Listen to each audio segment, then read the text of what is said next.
Bonjour à tous et merci d'être avec nous. Je suis très heureux de vous retrouver pour cette émission. Comment nous entendre pour des élections apaisées? J'ai avec moi deux éminentes personnalités. La première à ma gauche, c'est Monsieur Akui Isidore. Bonjour. Bonjour. OK. La seconde, c'est Monsieur Bakary Yenin Touré. Bonjour à vous, Monsieur Bakary. Bonjour, André Michel. J'espère que vous vous portez bien tous les deux. Très bien. D'accord. OK. Nous sommes ensemble pour faire connaissance avec une œuvre que vous avez sortie, Monsieur Touré. Cette œuvre est très intéressante apparemment.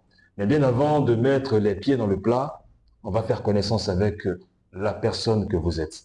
Qui est Monsieur Bakary Yenin Touré?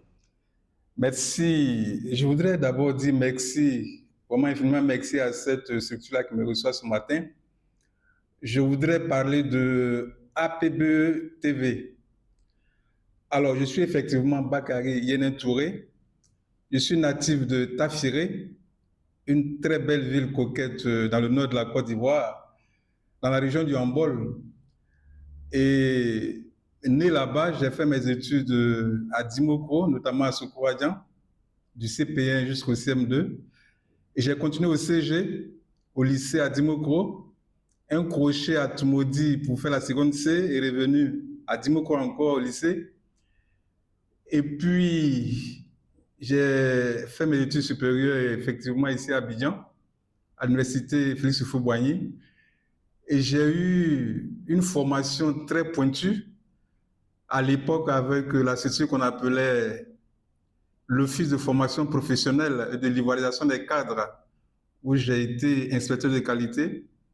J'ai exercé pendant plusieurs années et aujourd'hui à la retraite, me voilà ici en tant que nouvel auteur, écrivain.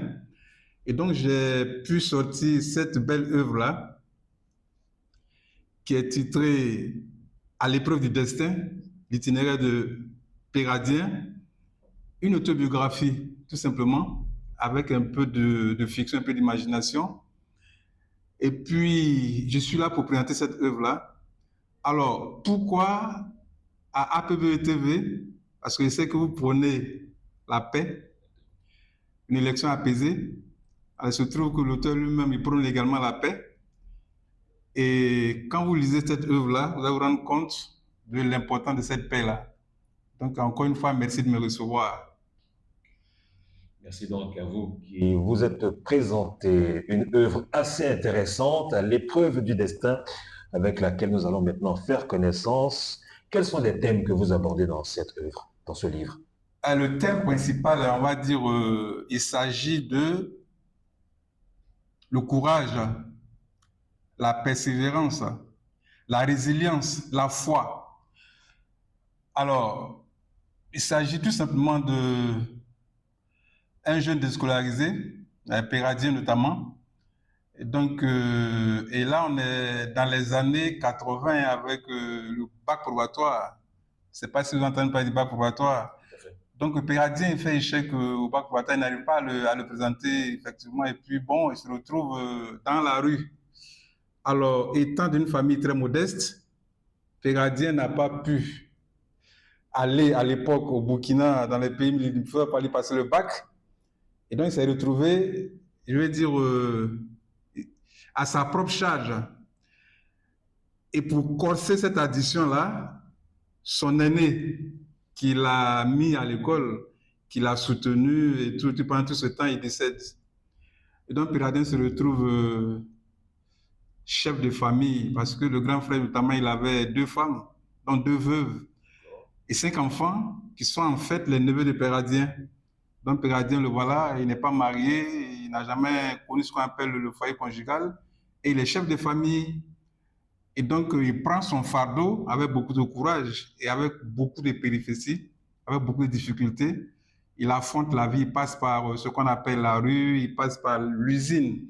Alors, quand je parle du travail de l'usine dans cette œuvre-là, ça n'a rien à voir avec ce qu'on a entendu avec les usines Renault en France dans les années 1900. Alors, c'est vraiment difficile, là, cette épreuve-là, les usines, notamment dans la zone industrielle de Yopougon, et il s'en sort. Et puis, plus tard, Péradien devient quelqu'un de très haut dans ce pays-là. Alors quand vous voyez la trame, quelqu'un qui commence difficilement, et puis avec le courage, la persévérance, la résilience, il se retrouve un jour au sommet. Voici un peu la trame de cette œuvre-là. Alors j'encourage vraiment les gens qui veulent se faire ce qu'on appelle aux États-Unis les self-made men. Donc voici un peu la trame de cet ouvrage-là. Et puis entre les deux extrémités, on parle quand même de paix. Parce que Péradien, il a rencontré dans sa vie cette personne-là qu'on appelle l'ambassadeur international de la paix, qui lui a inculqué beaucoup de notions sur la paix. Mais je pense qu'on va en revenir. On va en arriver donc, Monsieur Acui. Merci, monsieur le présentateur. Bonjour, monsieur Touré. Bonjour, monsieur Acui.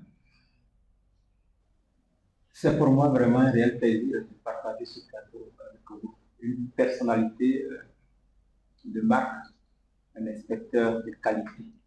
Je suis ravi. Revenons au livre.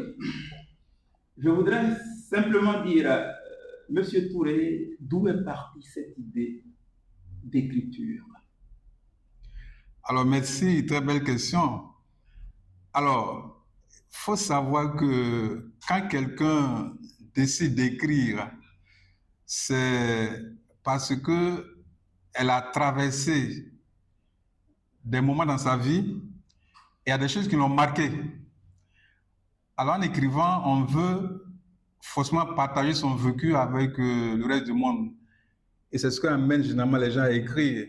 C'est ce qui amène les gens généralement à faire des chansons. Et pour étayer tout cela, vous allez remarquer que ça, je le tiens notamment de cet ambassadeur-là dont on va parler tout à l'heure. Alors, je le cite, quand vous êtes là et que votre morceau préféré passe à la radio, qu'est-ce que vous faites? Vous augmentez le son pour que tout le monde entende ce que vous aimez. En fait, c'est un peu pour ça que quelqu'un écrit. Et je n'ai pas échappé à cela. Voilà, donc tout ce qui est là, et notamment quand on parle d'autobiographie, on essaie de montrer aux gens tout ce qu'on a traversé. Et là, c'est positif. On est quitté du bas, on s'est trouvé tout à fait au sommet. Sommet de l'échelle. Merci.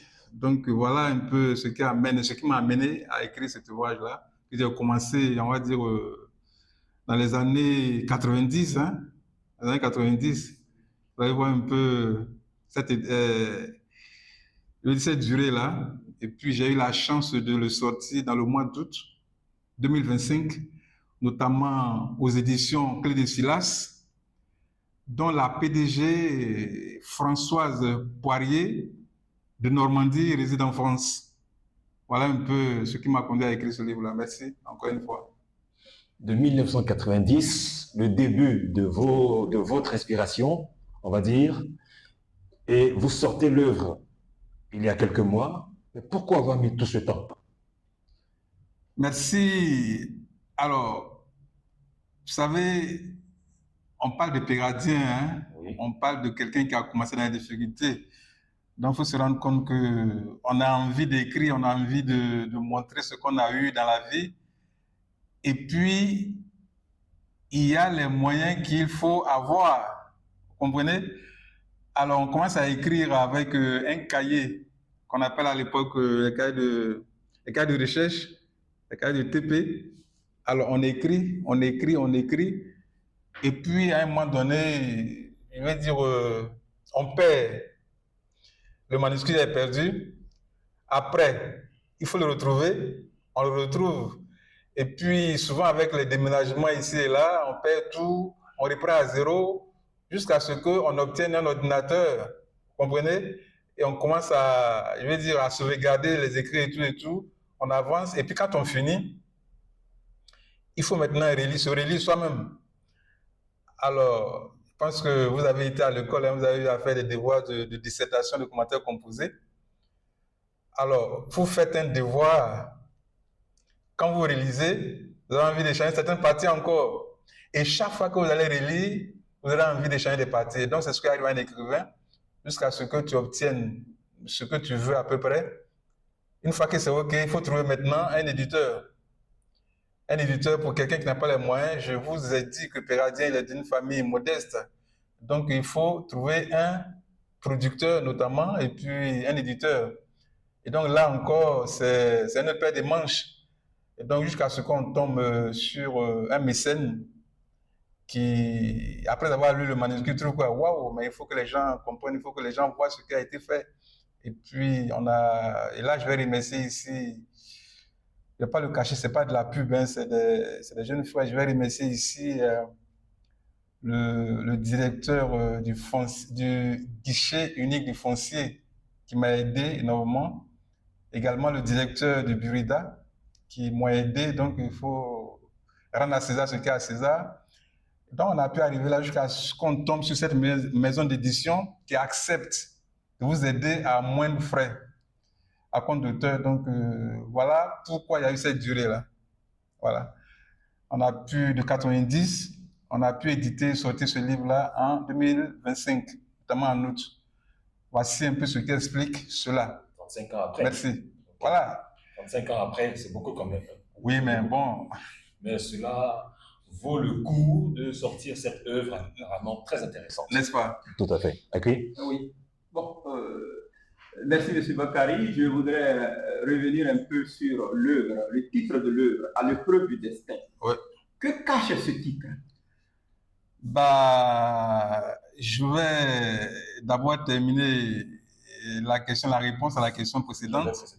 C'était pour dire qu'on a commencé à écrire. On a commencé à écrire avec les cheveux qui étaient noirs, foncés. Et on sort le livre à un moment où on a les cheveux blancs. C'est tout dire. Donc, le titre À l'épreuve du destin, il est vraiment évocateur.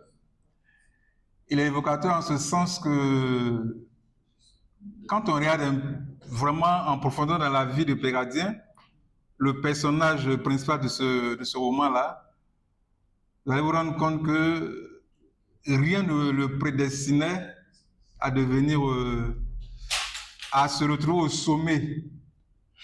Rien ne le prédestinait. Quand on va le lire, hein, vous allez voir. Et donc, cela pose la question de débat, on va dire que quasiment éternel sur le destin. Vous savez qu'il y a les fatalistes qui pensent que le destin, il est figé. Ce que Dieu a écrit, c'est ça. Quoi que vous fassiez, vous ne pouvez pas changer, vous allez terminer comme ça. Et puis, il y a ceux qui pensent qu'on peut modifier son destin. Voilà, à force de courage, de résilience, on peut le modifier.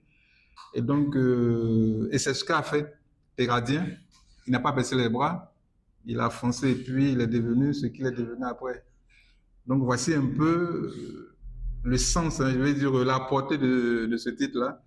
Et en dessous, c'est l'itinéraire de Péradien. Voilà, donc il a eu un itinéraire vraiment mouvementé. Merci, très mouvementé d'ailleurs. Voilà. Donc, voilà la réponse. Okay. Oui, je continue toujours. Ouais. Que l'œuvre compte 22 chapitres. Bien sûr. Répartis sur 230 pages. Oui, bien sûr. Mais un chapitre m'a vraiment impressionné. Ouais. Il s'agit du chapitre intitulé Le sac des riz. Ah oui. Que devons-nous comprendre sur ce chapitre, Le sac des riz? À la page 77 du dit roman que nous avons là sur la table.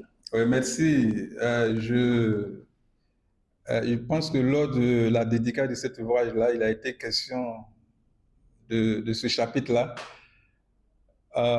Et il y a quelqu'un dans la foule, hein, ceux qui étaient invités, il y en a un qui a levé la main qui a dit que quand il a lu ce chapitre-là, il a eu des larmes aux yeux.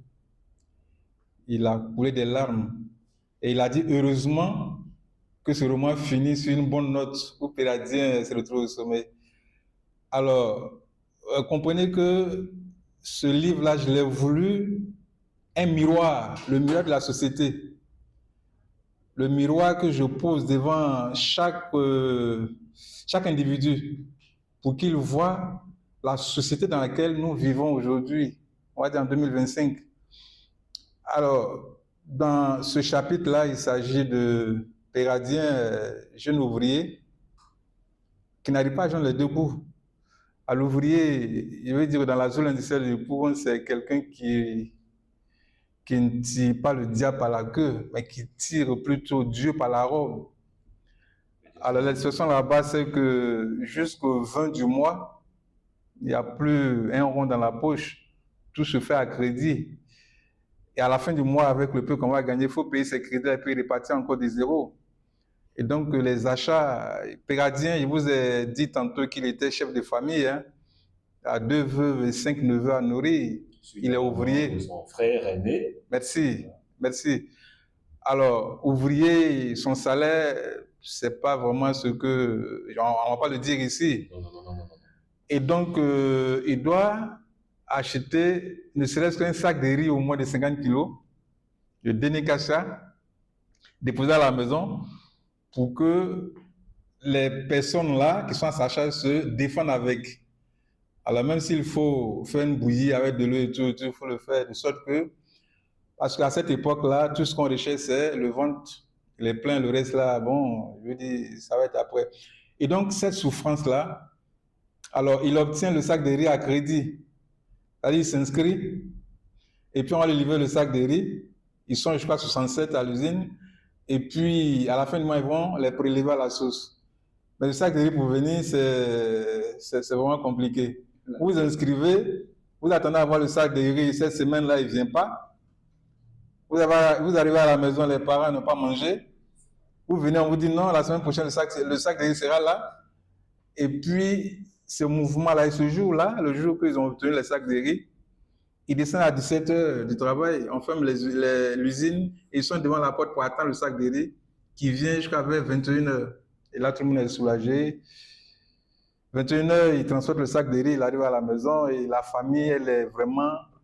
Je veux dire, quand on le voit venir à 22 h avec un sac de riz, je veux dire, vous ne pouvez pas imaginer cette joie des personnes qui tirent, on va dire, Dieu par la robe tous les jours. Comme vous l'avez dit. Et donc, c'est un peu compliqué. C'est un peu compliqué. Donc, c'est un chapitre qui est vraiment évocateur, qui demande à ce que les autorités vraiment se penchent sur la vie des citoyens, surtout ceux qui sont au bas de l'échelle. C'est un peu ce qui est dit dans ce chapitre-là. Et donc, ça, c'est vraiment très émouvant. Ça donne beaucoup d'émotion à ceux qui lisent ce livre-là. Voici un peu pourquoi. Certainement, M. Akui a lu cet ouvrage et ça l'a retenu. Donc, voilà. C'est le chapitre qui a le plus capté l'attention de M. Akui. N'est-ce pas? Voilà, le sac de riz qui sauve toute une famille. N'est-ce pas? Qui vient voilà, en appui à la famille qui, apparemment, recherchait quelque chose à se mettre sous la dent. Merci. Dans vos propos, vous avez mentionné le nom de quelqu'un qui prône la paix. Quelle est la jonction qu'on peut faire entre votre livre et la paix prônée par ce personnage mystérieux? Ah, il n'est pas mystérieux. Bon, c'est moi qui l'appelle. Monsieur André Michel. Ah oui, il est, on va dire, je l'ai dit, un écrivain, je veux dire, un auteur ne peut pas faire une œuvre sans qu'il apparaît dans cet ouvrage-là les principales choses qui l'ont marqué dans sa vie. Vous comprenez? Alors, moi, en écrivant cet ouvrage-là, il s'est trouvé que j'ai eu cette rencontre-là avec, on va le nommer, hein, M. Paul Rawat, une rencontre qui a été vraiment salutaire. Et donc, ce que ça m'a apporté comme réconfort dans la vie, comme sérénité, alors, j'ai pas... Ça sort forcément, hein, même quand vous lisez, vous allez vous rendre compte que ce monsieur-là, il a rencontré quelqu'un d'important dans la vie. Et donc, je l'ai même cité dans cet ouvrage-là, parce que il est le doigt qui indique là il faut regarder, d'accord? Et il le dit, hein, c'est pas moi qu'il faut regarder, c'est pas le doigt qu'il faut regarder. Regardez plutôt là où le poing et le doigt regardent. Et quand j'ai regardé là où il pointait, c'était vraiment super. Et donc je vais dire, ce monsieur-là, il m'a tellement marqué que dans mes écrits, dans tout ce que je fais dans la vie, je pense qu'il ressort quelque peu, il y a un peu du poème Rawat, un peu de son message dans tout ce que je touche, tout ce que je dis, tout ce que je fais et tout. Donc, je n'ai pas manqué de le mentionner dans cet ouvrage-là, notamment sa vision de l'amour. Sa vision de l'amour, j'ai fait citer M. Paul Rawat, une citation qu'il aime citer même dans ses conférences. il a parlé de Kabir, hein. Kabir, un hindou qui est né dans les années, je veux dire, vers le 14e siècle, hein, en Inde, qui a dit le poisson a soif dans l'eau. Et chaque fois quand j'entends cela, ça me fait rire. Alors, les êtres humains, on est entouré de l'amour, de la paix partout et on cherche la paix. Vous voyez un peu le paradoxe. Donc, bon, c'est pas le but, hein, on n'est pas là pour parler de M. Paul Rawat, mais je ne me suis pas, je veux dire, abstenu de parler de lui parce qu'il m'a marqué dans ma vie, dans la vie. Et donc, voici pourquoi, voilà, j'ai rencontré M. Paul Rawat, ça m'a marqué, donc tout ce que je fais, on le ressent. Voilà, c'est tout qu'il faut dire. Est-ce que je ne dirais pas que vous suivez un peu ces traces à M. Prem Rawat? Ouh là là, ce serait beaucoup d'honneur. Ce serait beaucoup d'honneur pour moi, monsieur André Michel, sur les traces de poèmes. Je dirais plutôt suivre ce que j'ai appris de lui. Voilà, parce que ce qu'il dit surtout, c'est que il dit des choses, on va dire, il enseigne. Il enseigne, il dit des choses. Et donc, tout ce qu'il demande, c'est de mettre en pratique ce qu'on prend de lui. Et c'est ce qu'on essaie de faire. Sur ces traces, bon, ça va être beaucoup de bénédictions pour moi. Et merci de le dire déjà. Déjà. Donc, merci. On vous connaissez de ça. Ouais. Oui, merci, monsieur Touré. Oui. Alors, je voudrais un peu faire un parallèle entre deux situations. Le personnage principal de l'œuvre Ouais. traverse des épreuves et, au bout du compte, s'en sort. Bien sûr. Voici notre pays qui, à quelques jours, je dirais, des élections, traverse une situation difficile. Alors, quel message pouvez-vous lancer aux Ivoiriens? Quel rapport pouvez-vous tirer de l'œuvre pour conseiller les Ivoiriens à s'en sortir positivement au soir des élections? D'accord. Merci. Je pense que cette question, elle est beaucoup d'actualité. Alors, moi, aujourd'hui, ma modeste personne de nouvel auteur, écrivain, si j'avais une tribune à partir de laquelle je pourrais m'adresser aux Ivoiriens, je pense que ça allait être d'abord de chercher à savoir qui nous sommes, d'abord chacun de nous en tant qu'être humain, aller au tréfonds de nous-mêmes. Alors, si nous savons qui nous sommes, qu'en nous, il y a la paix et l'amour, alors on va respecter forcément celui qui est en face. Vous comprenez un peu? Si cela est fait, alors la personne qui pense que j'ai le pouvoir va respecter la personne qui est en face de lui, ou qui pense qu'il est dans l'opposition. Et celui qui est dans l'opposition aussi comprendra que celui qui est en face de moi, qui pense qu'il a le pouvoir, c'est un être humain comme moi, on va se respecter. Vous savez, je ne peux pas aujourd'hui faire vraiment une phrase ou bien un paragraphe sans parler de M. Pam Rawat. Vous comprenez? Je vais le citer encore aujourd'hui, maintenant, là, pour dire que j'ai entendu M. Pam Rawat dire lors d'une de ses conférences que les conflits ont commencé dans ce monde-là quand quelqu'un a planté un drapeau et il a dit, ici, c'est chez moi, là-bas, c'est chez toi. Alors après-midi, c'est à ce moment-là que les conflits ont commencé. Chacun voulait protéger son territoire. Et donc, ça continue aujourd'hui sous plusieurs formes. Alors, je pense que pour l'intérêt, pour les personnes qui pourraient lire cet ouvrage-là et connaître la paix, c'est cette partie-là où je dis que l'amour, et là j'ai parlé un peu de la chanson de Frances Cabrel, l'amour comme s'il en pleuvait, l'amour partout, c'est-à-dire qu'on est dans l'amour. L'amour est en nous, l'amour est autour de nous. Il suffit de le savoir. On va respecter tout ce qui est autour de nous. C'est l'intérêt dans cet ouvrage-là, pour ceux qui vont le lire, comprendre que l'amour est partout. Et c'est un peu paraphrasé Kabi qui a dit que le poisson est dans l'eau et il a soif.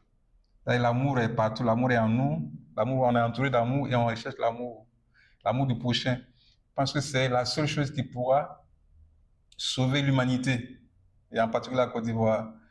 Je pense qu'il n'est pas trop tard, hein, il n'est pas trop tard pour qu'on revienne à ces fondamentaux là. Voilà. Donc voilà ce que moi je pourrais dire.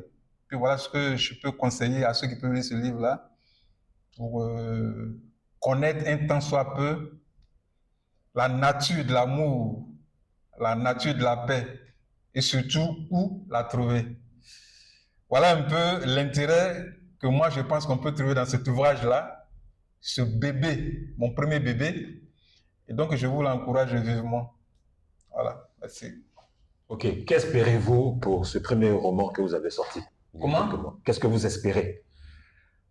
Bah, comme tous ceux qui mettent un bébé au monde, c'est espérer que cet enfant-là, il grandisse normalement, qu'il ait du succès, de sorte que ses parents soient contents de lui et que ses parents aussi connaissent le succès. Je pense que c'est tout ce qu'on peut souhaiter à son bébé. Et comme moi, c'est mon bébé, je souhaite qu'il grandisse et qu'il fasse de son auteur un best-seller.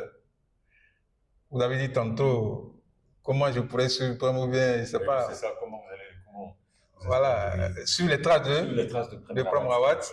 Alors, je voudrais rappeler, vous allez m'excuser, hein, je ne peux pas parler sans parler de ce monsieur-là. Il est conférencier international, ambassadeur de la paix. Il est également écrivain, il est auteur, d'accord? Et lui, il est auteur de les best-sellers, hein? Voilà, il a battu le record Guinness dans plusieurs de ces domaines-là. Donc maintenant, je reviens à votre question pour dire que oui, je voudrais, je voudrais suivre les traces de M. Pomawat, surtout dans le domaine de la littérature. Voilà, merci. Ok, d'accord. Isidore Akui? C'est pour dire merci à M. Touré. Je suis satisfait de tous ces propos. Donc, ce que je voudrais dire, bon, le message qu'il pourrait lancer aux Ivoiriens. Ben, je voudrais d'abord, dans un premier temps, vous dire merci, hein. Merci à la direction de cette télévision-là, APBE TV. Je voudrais dire merci à vous qui m'avez reçu sur ce plateau-là. Et puis dire que si je devais avoir, on va dire, un mot de fin, c'est dans un premier temps souhaiter le meilleur pour la Côte d'Ivoire en ces moments-là où on sent les tensions, on sent des crises vraiment de façon palpable. Souhaiter que tout se passe bien et surtout rappeler aux Ivoiriens et tous ceux qui vivent en Côte d'Ivoire que la paix n'est jamais loin de nous. La paix, elle est toujours, elle a été toujours en nous, elle nous entoure. Et il suffit d'y réfléchir et souhaiter que tout se passe bien. Ça, c'est dans un premier temps.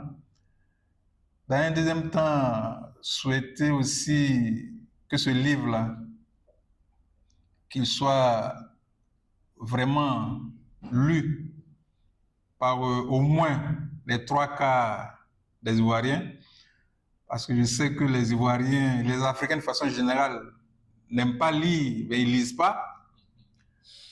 Alors, ça a amené, je crois, quelqu'un a dit même, si vous voulez cacher quelque chose aux Africains, mettez ça dans un livre, parce qu'ils ne vont jamais le retrouver, parce qu'ils ne lisent pas. Alors, je vous ai dit tout à l'heure que quelqu'un a lu ce livre-là et il a dit, à un moment donné, il a commencé à couler des larmes, à pleurer. Et quand il a continué, après, il s'est ressaisi.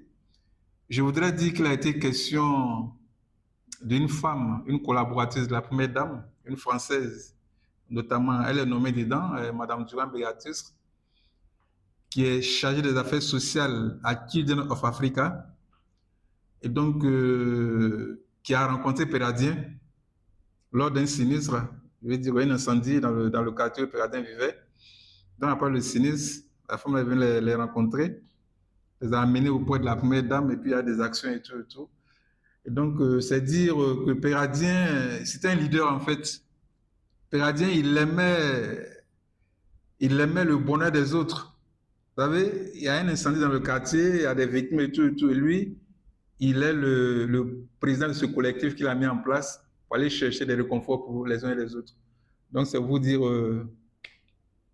qu'il y a beaucoup de choses dans ce livre-là, beaucoup de choses qui peuvent enseigner les jeunes gens qui voudraient suivre l'itinéraire de Péradien, qui ne peut pas baisser les bras, qui peuvent, comme on le dit à Yopougon, d'où je viens, qui grillera, voilà, pour arriver au sommet un jour. Donc, encore une fois, merci à PPTV, merci à vous.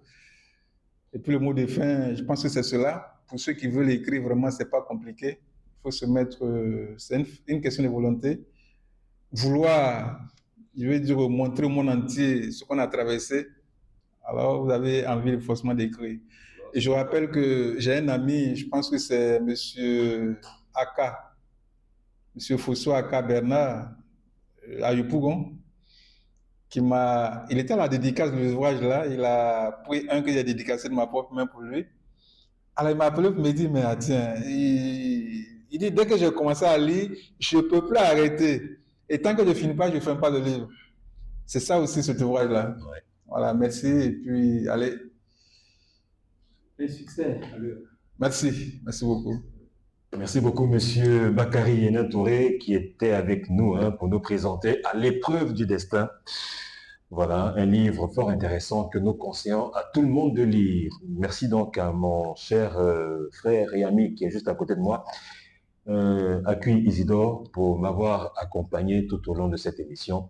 C'était donc Comment nous entendre pour des élections apaisées. Encore merci à Monsieur Bakary Yéna Touré de s'être déplacé jusqu'ici. Plaisir pour moi. Merci beaucoup. On espère vous recevoir une prochaine fois. Quant à tous ceux et celles qui nous ont suivis, à vous également, on vous dit merci. Merci à l'équipe technique derrière les caméras qui nous accompagne depuis un bon moment. L'acte 4 de cette émission prend fin. On se retrouvera pour l'acte 5 très bientôt. Merci.